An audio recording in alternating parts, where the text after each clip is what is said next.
Literally আমার মা আমার ইচ্ছা পোষণের ইচ্ছার জন্য কোচিংয়ের কথা বলে আমাকে নাচ শেখাতে নিয়ে যেত। আমি যখন নাচ শিখি ছোটবেলায়, আমি আমার বাবার কাছ থেকে লুকিয়ে লুকিয়ে নাচ শিখতাম। বছর বেঁচে থাকবো কিনা আমরা সেটাই কিন্তু জানি না। হ্যাঁ, আমরা কালকে সকালটা দেখবো কিনা সেটাই আমরা কিন্তু জানি না। সেই ক্ষেত্রে একজন মানুষ বা কিছু সংখ্যক মানুষ 25 বছর ধরে একটা শো রান করছে, সেটা আমি অনেক বড় একটা মানে কৃতজ্ঞতা মানে পোষণ করছি। বিকজ আমি একজন আর্টিস্ট, আমার কাছে এটা অনেক বড় একটা ব্যাপার যে এরকম একটা প্রোগ্রাম আমাকে প্রায় টানা 5 বছর ধরে 4-5 বছর ধরে আমাকে সম্মাননা প্রদান করছে। আর সবচেয়ে বড় কথা, আলম ভাই, আমি তাকে স্টেজেও তাকে নিয়ে বলেছি যে সে 25 বছর ধরে শোটা করছে এবং আমরা সবসময় আমেরিকাতে করেছি এই শোটা, অ্যান্ড আজকে বাংলাদেশে করছে এবং আপনাদের সবাইকে পাচ্ছি। এটাও অনেক, আমি বলবো অনেক ভালো একটা ব্যাপার। তো আমি বলবো শুভকামনা, অনেক অনেক শুভকামনা ঢালিউড অ্যাওয়ার্ডের জন্য।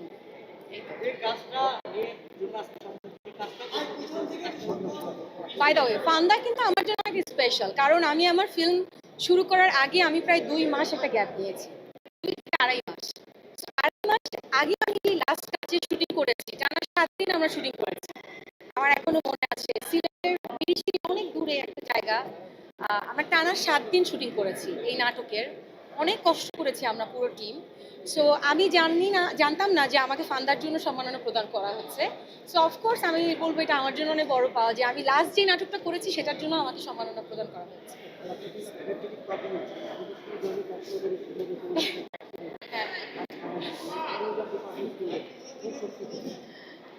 ট্রুলি স্পিকিং, আমি কক্সবাজার ছিলাম, হ্যাঁ।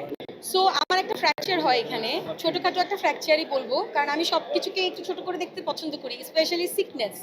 সো আমার আসলে আসার আগ পর্যন্ত টানা 6 দিন ধরে আসলে ব্যান্ডেজ করা, otherwise it's difficult to move. But আমার কাছে মনে হচ্ছে commitment is the best thing ever. So আমি আসলে গতকালকের আগের দিনও কনফিউজ ছিলাম যে আমি আসলে পারফরমেন্স করতে পারবো কিনা। বাট আমি কালকেও রিহার্সাল করেছি উইথ ব্যান্ডেজ, আমাকে ডক্টর মানে বলেছে না খুলতে, বাট আমি নিজেও জানতাম না যে আমি ব্যান্ডেজ খুলেছি শোয়ের আগে যে আমি আসলে এটা পারবো কি না, স্টিল আমি শেখি। বাট আলহামদুলিল্লাহ, তুমি যদি কোনো কাজ মন থেকে করো সেটা তুমি সুন্দর করে শেষ করতে পারবে, আমি মনে করি। সো ইয়া, করতে পেরেছি।